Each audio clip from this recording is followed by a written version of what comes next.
दिल्ली का तख्त, एक ऐसा तख्त जिसके लिए महत्वाकांक्षा, धोखा, खून खराबा, मानो सब कुछ जायज था। तो चलिए आज हम खिलजी वंश की उसी कहानी को जानते हैं, एक ऐसी कहानी जिसने सिर्फ 30 सालों में हिंदुस्तान के इतिहास का पूरा रुख ही मोड़ कर रख दिया था। जरा सोचिए, साल है 1290। दिल्ली का तख्त और उसके लिए खून की नदियां बह रही हैं। रिश्ते तार तार हो रहे हैं। हर किसी की आंखों में सिर्फ एक ही चीज है, सत्ता। दिल्ली सल्तनत उस वक्त एक बड़े तूफान के मुहाने पर थी, पता है। गुलाम वंश का सूरज अब डूब रहा था और इतिहास के मंच पर एक नया और ज्यादा खूनी अध्याय लिखने के लिए एक नया वंश दस्तक दे रहा था, और वो था खिलजी वंश। तो सत्ता के लिए ये जो संघर्ष चल रहा था, इस पूरी उथल पुथल और खून खलाबे के बीच से एक नाम उभर कर सामने आया, जलालुद्दीन फिरोज खिलजी।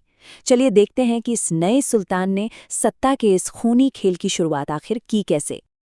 अब जलालुद्दीन देखा जाए तो उस जमाने के सुल्तानों की जो छवि थी ना, उससे एकदम अलग था। मतलब जहां सत्ता का सीधा सीधा मतलब था क्रूरता, वहीं जलालुद्दीन ने एक अलग ही रास्ता चुना, उदारता का। उसने न सिर्फ हिंदुओं के प्रति एक सहिष्णु रवैया दिखाया, बल्कि सोचिए, अपने सबसे बड़े दुश्मन मंगोलों को हराने के बाद भी उन्हें दिल्ली के पास ही बसा दिया।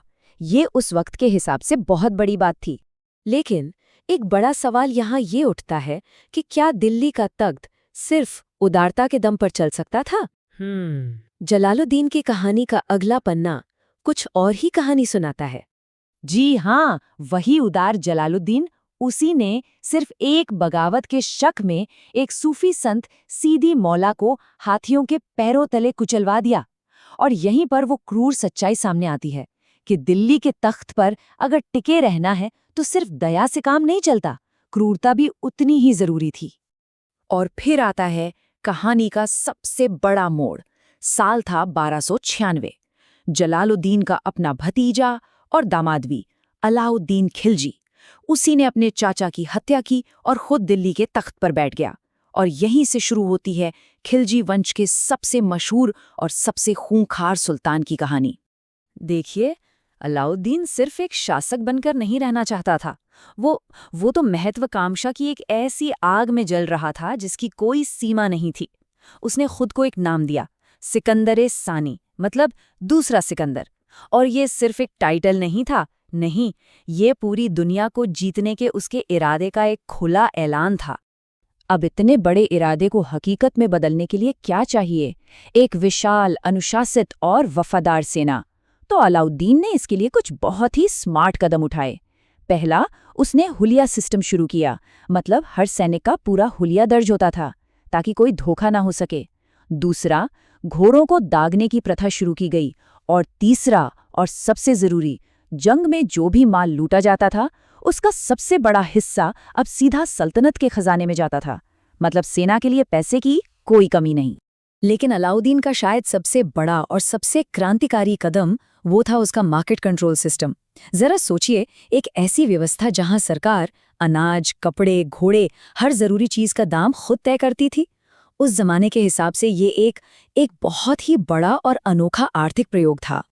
तो ये सिस्टम काम कैसे करता था? इसके 3 बड़े आधार थे। सबसे पहले तो हर चीज की कीमत फिक्स कर दी गई, कोई उससे ज्यादा नहीं ले सकता था। दूसरा, किसी भी मुश्किल वक्त के लिए सरकारी गोदामों में अनाज जमा किया जाने लगा। और तीसरा, ये सब नियम कायदे से चलें, इसके लिए बाजारों में जासूसों का एक पूरा नेटवर्क फैला दिया गया था। कोई भी गड़बड़ करने की सोच भी नहीं सकता था।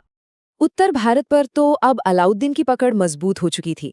अब उसकी नजरें थीं दक्षिण भारत के बेहिसाब खजानों पर, और इस बड़ी मुहिम का जिम्मा उसने सौंपा अपने सबसे भरोसेमंद सेनापति को, मलिक काफूर। एक ऐसा इंसान जो कभी गुलाम हुआ करता था, लेकिन अपनी काबिलियत से साम्राज्य का सबसे ताकतवर जनरल बन गया। और काफूर ने देवगिरी से लेकर मदुरई तक सल्तनत का झंडा फहराया और वहां से इतनी दौलत दिल्ली लाया जिसकी कोई गिनती नहीं थी। और हाँ, इसी दौर से जुड़ी एक कहानी है जो बहुत मशहूर है। साल 1303, चित्तौड़ की लड़ाई। अक्सर ये कहा जाता है कि ये जंग रानी पद्मिनी की खूबसूरती की वजह से हुई थी। और जब हार सामने दिखी तो रानी पद्मिनी ने कई राजपूत महिलाओं के साथ जौहर कर लिया। ये कहानी आज भी सम्मान और बलिदान का एक बड़ा प्रतीक मानी जाती है। हालांकि ये भी सच है कि इतिहासकार इस कहानी की सच्चाई को लेकर एकमत नहीं है। तो अलाउद्दीन सिर्फ एक जंग लड़ने वाला सुल्तान ही नहीं था, वो सिर्फ तलवार का धनी नहीं था, वो एक बड़ा निर्माता भी था। आज दिल्ली का जो मशहूर अलाई दरवाज़ा है, सिरी का किला है, हौस खास है, ये सब उसी की देन है। और तो और उस दौर के महान कवि अमीर खुसरो, वो भी तो उसी के दरबार की शान थे। लेकिन कहते हैं ना, हर चीज का एक अंत होता है। हर साम्राज्य की तरह खिलजी वंश का ये चमकता सूरज भी हमेशा के लिए नहीं था। साल 1316 में अलाउद्दीन की मौत के साथ ही इस महान साम्राज्य के पतन की कहानी शुरू हो गई। और इस पतन की सबसे बड़ी वजह कौन बना? अलाउद्दीन का अपना बेटा कुतुबुद्दीन मुबारक खिलजी। वो अपने पिता से बिल्कुल उलट था। सोचिए, एक तरफ अलाउद्दीन जिसने इतने सख्त नियम बनाए, अनुशासन कायम किया, और दूसरी तरफ उसका बेटा जिसने आते ही सब कुछ खत्म कर दिया।